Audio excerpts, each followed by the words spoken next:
Years after a bitter divorce, a powerful CEO's life takes a shocking turn when he spots his ex-wife at a rundown bus stop, clutching the hand of a child who could be his mirror image. Confused and overwhelmed, he's forced to confront the possibility that she's been hiding a life-altering secret. Is the child his? Why did she leave without a word? This emotional, heart-wrenching love story explores betrayal, hidden truths, and the healing power of rediscovered love. The rain drummed against the windows of the black Mercedes as it crawled through morning traffic. Damien Cross sat in the back seat, his steel-gray eyes focused on the tablet in his hands, reviewing quarterly reports that would determine the fate of hundreds of employees. At 32, he had built Cross Industries into $1 billion empire through calculated decisions and an iron will that never bent for anyone. His driver, Thomas, glanced in the rearview mirror. "Traffic's heavy this morning, Mr. Cross. Accident up ahead." Damien didn't look up from his screen. "Take the Riverside route." As the car turned down a quieter street lined with modest apartments and small shops, something caught his eye. Through the rain-streaked window, he saw a figure huddled at a bus stop. The woman wore a worn coat that had seen better days, her dark hair damp from the morning drizzle. In her arms, she held a small child close to her chest. Something about her posture, the way she stood with quiet dignity despite the circumstances, made him look closer. When she turned slightly, his world stopped. "Emma." "Out." "Stop the car," he said sharply. Thomas pressed the brake. "Sir, pull over." The Mercedes came to a halt across from the bus stop. Damien's hands had gone still on the tablet, his breathing shallow. Emma Hartwell. The woman he had walked away from 3 years ago without explanation. The woman whose tears still haunted his dreams, though he would never admit it to anyone. She looked thinner than he remembered. More fragile, but there was a strength in her bearing that hadn't been there before, the kind of strength that came from surviving storms alone. Her coat was too big for her frame, and her shoes showed signs of where that spoke of long hours on her feet. But it was the child in her arms that made his blood run cold. The boy couldn't have been more than 3 years old, with dark hair that curled at the edges and skin kissed by olive tones. When the child stirred and turned his face toward the street, Damien felt his chest constrict. Those eyes, that stubborn set to the mouth, the way the boy's tiny fist curled near his cheek as he dozed. It was like looking at photographs of himself. As a child, Jesus, he whispered. Thomas followed his gaze. "Everything all right, Mr. Cross?" Damien didn't answer. He was calculating time frames, remembering their last night together, the way Emma had tried to talk to him about their future while he was already planning his exit strategy. The board had been pressuring him to end the relationship. A waitress from the wrong side of town wasn't the kind of wife a CEO needed, they said. She would hold him back, become a liability, so he had chosen his empire over his heart. But now, staring at the child who carried his features like a genetic signature, the weight of that choice crashed down on him like a physical blow. The bus approached, its brakes hissing as it slowed. "Ah!" Emma shifted the boy higher in her arms and checked the small backpack slung over her shoulder. Even from this distance, Damien could see the careful way she moved, conserving energy, making every motion count. This was a woman who had learned to stretch every dollar and every ounce of strength. "Get out," Damien said. "Sir, I'm getting out. Circle the block and pick me up in 10 minutes. Before Thomas could respond, Damien was stepping into the rain. The cold drops hit his tailored suit, darkening the expensive fabric, but he didn't care. He walked across the street with purpose, each step bringing him closer to a reckoning he wasn't sure he was ready for. Emma was studying the bus schedule when his shadow fell across the bench. She looked up, and the color drained from her face. "Hello, Emma." For a moment, she just stared at him. Then her grip on the child tightened, and her chin lifted in a gesture he remembered well. It was her tell when she was preparing for a fight, Damien. Her voice was steady, controlled. "What are you doing here? Could ask you the same thing." His eyes flicked to the boy in her arms. "This is a long way from where you used to live." "People move," she said simply. "Life changes." The child stirred at the sound of voices and opened his eyes. When he looked at Damien, the resemblance was even more striking. The same dark lashes, The same serious expression, as if he was weighing everything he saw. "What's his name?" Damien asked quietly. Emma's jaw tightened. "Lucas." "Lucas," he repeated, the name feeling foreign on his tongue. "How old is he?" The bus was getting closer, its headlights cutting through the morning gloom. 3. The math was simple and devastating. 3 years ago was when he had disappeared from her life like smoke, leaving behind only divorce papers and silence. "Emma." His voice came out rougher than he intended. "Is he mine?" She looked at him for a long moment, raindrops catching in her eyelashes. When she spoke, her words were precise and final. "Lost the right to ask that question when you left." The bus doors opened with a pneumatic hiss. Emma stood, adjusting. Lucas in her arms with practiced ease, she stepped toward the bus, but Damien moved to block her path. "Wait. Move, Damien. We need to talk." "No, we don't." Her eyes flashed with an anger that had been 3 years in the making. "You made your choice. I made mine. I didn't know you were pregnant because you didn't stay long enough to find out." She stepped around him, but he caught her arm gently. Double quotes, "Emma, please." Wait. She looked down at his hand on her arm, then back up. At his face, "Let go of me." He released her immediately, but didn't step back. "Where are you going? Drive you?" "I don't need your help. The boy does." Something dangerous flickered in her eyes. "His name is Lucas, and he's needed nothing from you for 3 years. We're doing just fine." But even as she said it, Damien could see the exhaustion around her eyes, the way her coat hung loose on her frame, the careful way she counted change before boarding the bus. This wasn't fine. This was survival. "Emma," he said as she stepped onto the bus, "this isn't over." She turned back one last time, Lucas heavy in her arms. "Yes, it is." The doors closed between them with finality. Through the rain-streaked windows, he watched her find a seat near the back, Lucas curled against her shoulder. The boy's eyes found his through the glass, wide and curious, and for just a moment, Damien imagined he saw recognition there. Then the bus pulled away. Taking them both out of sight, Damien stood in the rain long after the bus disappeared. His expensive suit soaked through, his mind reeling. For 3 years he had convinced himself that leaving Emma had been the right choice, the smart choice, the only choice for a man in his position. But standing there in the rain, watching his possible son disappear into the gray morning, every justification crumbled. His phone buzzed. A text from Victoria Chen, his fiancée, reminding him about their dinner with investors tonight. He stared at the message for a long moment, then deleted it without responding. Thomas pulled up to the curb, concern evident on his weathered face. "Mr. Cross, you look like you've seen a ghost." Damien climbed into the back seat, water dripping from his hair onto the leather upholstery. "Maybe I have." As they drove toward his office building, Damien's mind was already working, calculating possibilities and consequences. If Lucas was his son? If Emma had been raising his child alone while he built his empire on the foundation of their broken marriage, then everything he thought he knew about his life was wrong. The question wasn't whether he could afford to find out the truth. The question was whether he could afford not to.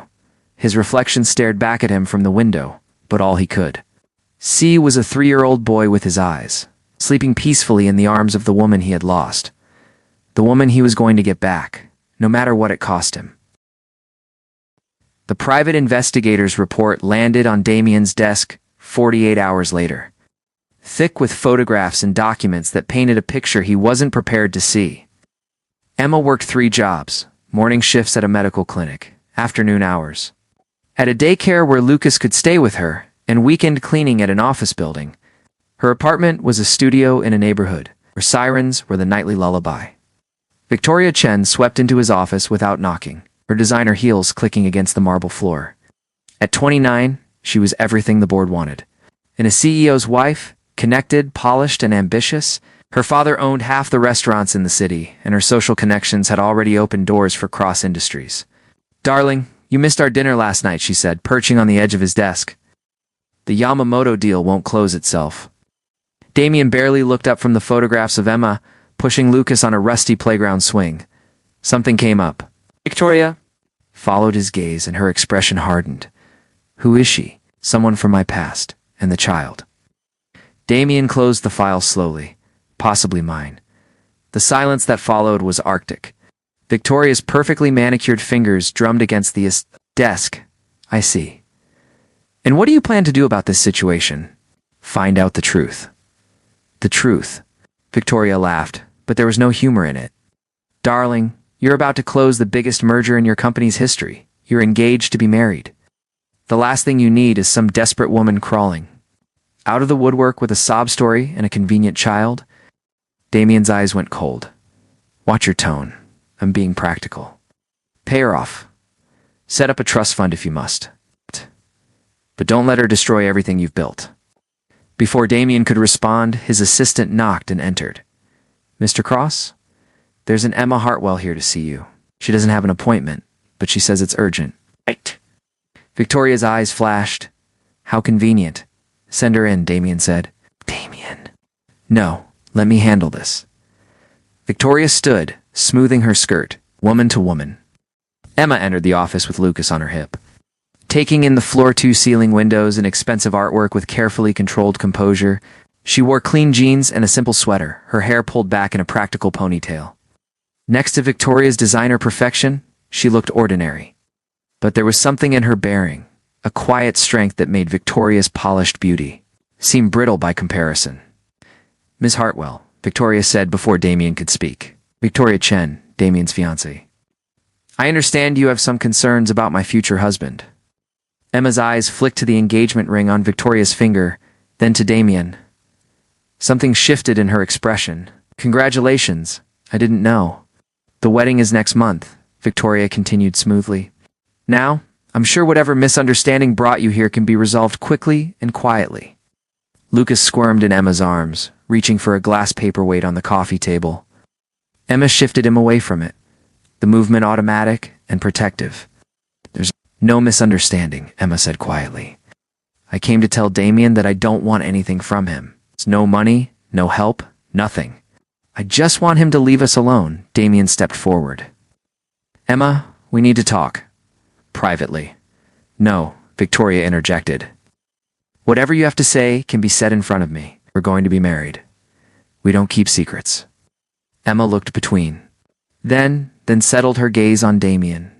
Fine. Here's the truth. Lucas is your son. I found out I was pregnant 2 weeks after you served me divorce papers and disappeared. I tried to reach you, but your lawyers made it clear that contact wasn't welcome. Victoria's face went pale. That's impossible. Damien would have told me. I didn't know, Damien said quietly, his eyes never leaving Emma's face. So I did what I had to do, Emma continued. I raised him alone. I worked multiple jobs, went without meals so he could eat, and built a life for us without any help from you or anyone else. Lucas doesn't even know your name. But now you want money, Victoria said coldly. Now that you've seen his success, you want your share? Emma's eyes flashed. I want nothing from him. I came here because Lucas has been asking about his father, and I needed to see if the man I once loved still existed somewhere underneath all this. She gestured at the opulent office. I have my answer. She turned to leave, but Damien's voice stopped her. What answer? Emma looked back at him. That money changes people. It makes them forget who they used to be. You don't know who I am? Anymore? No, she said softly. I don't think you do either. After Emma left, Victoria began pacing, her controlled facade cracking. This is a disaster. If word gets out that you have an illegitimate child, it will destroy the merger. The Yamamoto family values traditional morals. He's not illegitimate if he's my son. Damien, be reasonable. You can't seriously be considering acknowledging this child. Think about what it would mean for us, for our future. Damien walked to the window, looking down at the street where Emma and Lucas had disappeared into the crowd. What if he is mine? Victoria? What if I have a son I've never held, never read a story to, never tucked into bed? Then you do what successful men have always done. You provide financially and move on. You can't let sentiment cloud your judgment. Something in her tone made him turn around. Sentiment. Love is a luxury for people who don't have empires to run. The words hung in the air between them, and for the first time, Damien really looked at the woman he was supposed to marry. Victoria was beautiful, successful, and perfectly suited for his public life. But standing there in his office, talking about his possible son like a business liability, she felt like a stranger. "I need to think," he said. "Think about what?" "Choice is obvious, is it?" That night, Damien found himself driving through Emma's neighborhood. The contrast to his world was stark. Small houses with postage stamp yards, corner stores with flickering neon signs, children playing on sidewalks. Instead of manicured lawns, he parked across from Emma's building and waited. Just after 6, she emerged with Lucas, heading toward a small playground at the end of the block. Damien followed at a distance, watching as she pushed her son on the swings, her laughter carrying on the evening air. Lucas was fearless, demanding to go higher, faster. But when he stumbled and scraped his knee, he ran straight to Emma, who kissed the hurt away and made it better with the kind of magic only mothers possessed. Damien's phone buzzed. Oliver Stone, his best friend and business partner, had sent a text. "Heard Victoria's upset? Everything okay?" Instead of responding, Damien got out of his car and walked toward the playground. Emma saw him coming and tensed, but she didn't leave. "We talk?" he asked. She glanced at Lucas, who was now investigating a particularly interesting bug. 5 minutes. "I want a paternity test." "No, Emma, I have a right to know." "You gave up your rights when you walked away." Her voice was steady, but he could see the hurt underneath. "You chose your career over us once. I won't let you choose again." "What if I choose differently this time?" She studied his face. "You're engaged, Damien, of a life that doesn't include us." Maybe it should. For a moment, something flickered in her eyes. Hope, maybe, or just old pain. Then Lucas ran over, grass stains on his knees and dirt under his fingernails. "Mama, who's that?" Emma knelt to Lucas's level. "This is an old friend of Mama's." Lucas looked up at Damien with frank curiosity. "You're really tall." Despite everything, Damien smiled. "You're pretty tall yourself. I'm going to be taller than Mama when I grow up. She says I'm going to be strong like my daddy." The words hit Damien like a physical blow. Emma's cheeks flushed. But she didn't correct her son. "Your Mama's right," Damien said quietly. "Strong is good." As they walked back to the apartment building, Lucas chattering about bugs and swings and the merits of different playground equipment, Damien felt something shift inside his chest. This wasn't about duty or obligation or even guilt.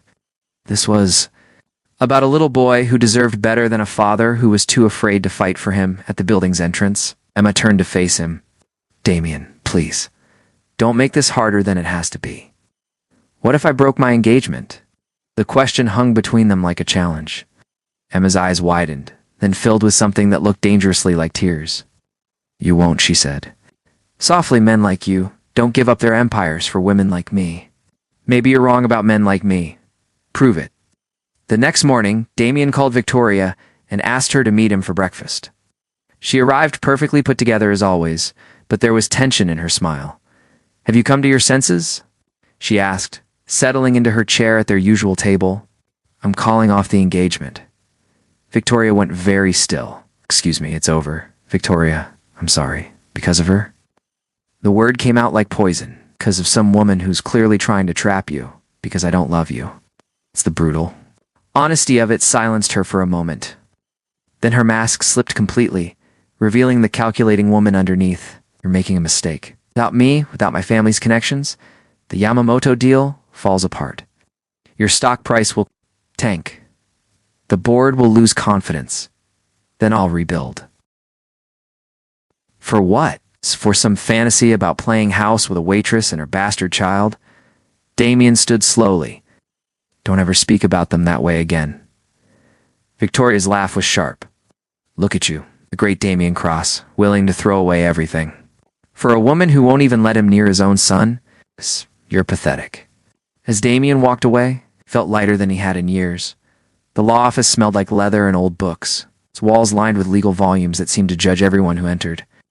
Emma sat across from Sofia Martinez, her lawyer and one of the few people who had stood by her through the hardest years. "He's filed for joint custody," Sofia said, sliding the papers across the desk. "Full paternity test, supervised visitation, the works." Emma's hands trembled as she read the documents. "Can he do this?" "If the test proves paternity, yes." Emma, his lawyers are expensive. Fighting this could bankrupt you. I don't care about the money. You should. Lucas needs stability, security. Maybe it's time to consider that Damien might actually want to be a father. Emma stood and walked to the window, watching traffic flow past on the street below. For 3 years she had built their life brick by brick, sacrifice by sacrifice. She had been Lucas's entire world and he had been hers. The thought of sharing him, of watching him love someone who had never been there for the sleepless nights, or the first steps, or the countless moments that made up a childhood, felt like losing a piece of her soul. He broke my engagement, Sophia. Said quietly. Emma turned. What? Victoria Chen? The society pages are calling it the scandal of the season. Apparently he walked away from a $50 million merger rather than marry her. For a moment, Emma couldn't breathe. Then reality crashed back. That doesn't change anything, doesn't it? Before Emma could answer, her phone rang.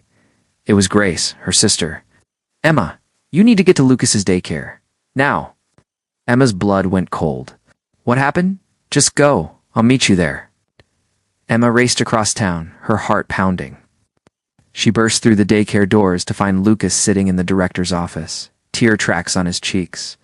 Grace was there, along with a man Emma didn't recognize. Lucas.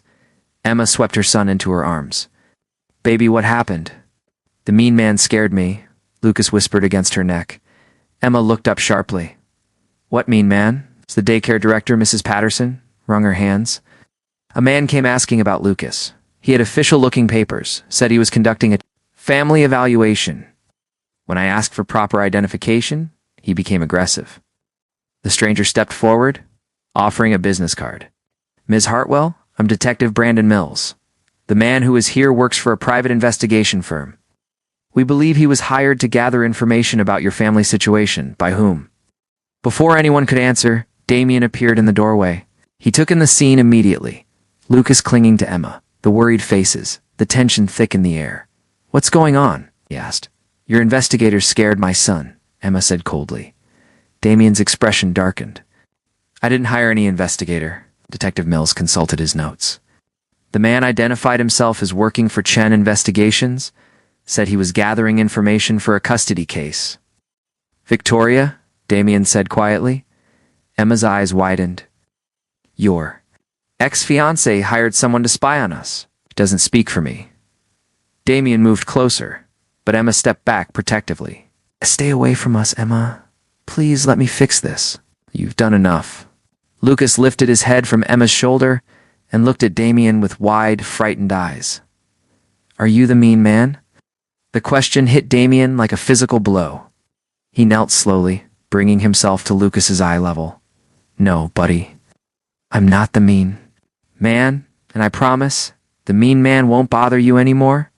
Something in his voice, quiet and sincere, made Lucas stop crying. Promise? I promise. That afternoon, Damien confronted Victoria at her family's restaurant. She was holding court at a corner table, surrounded by friends who scattered when they saw his expression. Call off your dogs, he said without preamble. Victoria sipped her wine calmly. I don't know what you mean. You hired investigators to harass Emma and Lucas. I hired professionals to gather information about the woman trying to destroy your life. She's not trying to destroy anything. She doesn't even want my money. Then what does she want?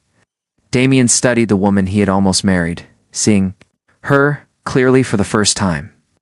Something you wouldn't understand. She wants me to be the man I used to be. And who is that? Someone worth loving. Victoria's mask slipped. You're going to regret this, Damien. When your empire crumbles and you're left with nothing but memories of what you threw away, remember that I tried to save you from yourself. I don't need saving. I need redemption. Custody hearing was scheduled for a rainy Thursday morning.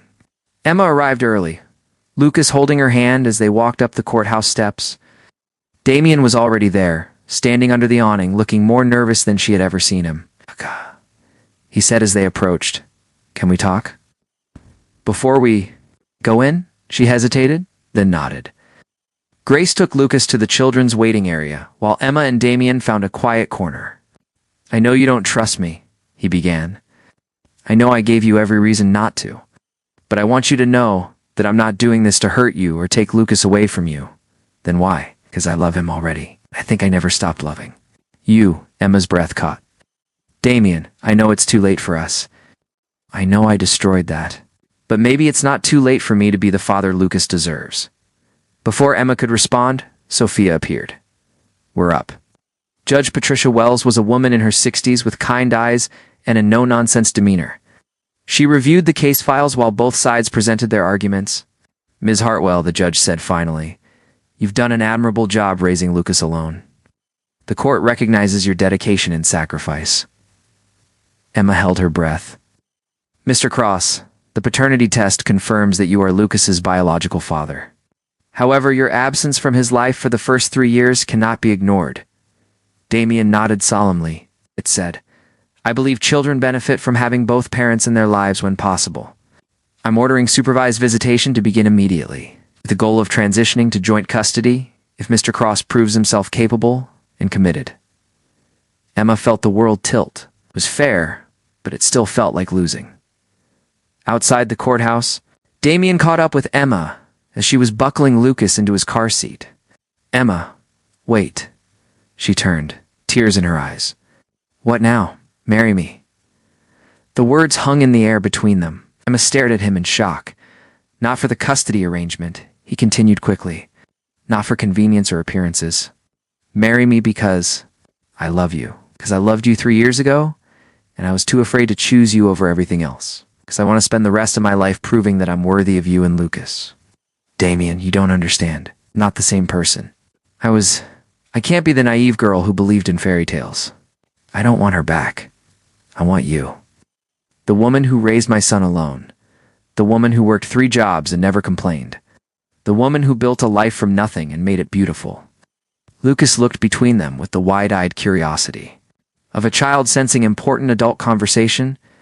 I'm scared, Emma whispered. So am I, but I'm more scared of living without you. Emma looked at Lucas, then back at Damien. If I say yes, things have to be different. No more choosing work over family. No more disappearing when things get difficult. I quit the board yesterday, Damien said. Sold my majority stake in Cross. Industries too, Oliver. I want to start something new. Something that lets me be home for dinner every night. You did what? I chose you. Both of you this time I chose right. Emma stared at him for a long moment, seeing not the cold CEO who had walked away 3 years ago, but the man she had fallen in love with. The man who was willing to give up everything for a second chance. Ask me again in 6 months, she said finally. When you've proven that this isn't just guilt or obligation, when you've shown Lucas that you're not going anywhere. Damien smiled, and for the first time in years, it reached his eyes. I can wait. Good, because we're worth waiting for. As Emma drove away with Lucas, Damien stood on the courthouse steps in the rain, watching his family disappear around the corner. But this time, he wasn't watching them leave forever. This time, he was watching them go home, knowing he would see them again tomorrow and the day after that, for as long as they would have him, 6 months later. On a sunny Saturday morning, Emma said yes. Not because she had to, but because she wanted to. Because the man standing in her kitchen making pancakes while Lucas giggled at the table was worth believing in again. Because sometimes, love really does conquer all.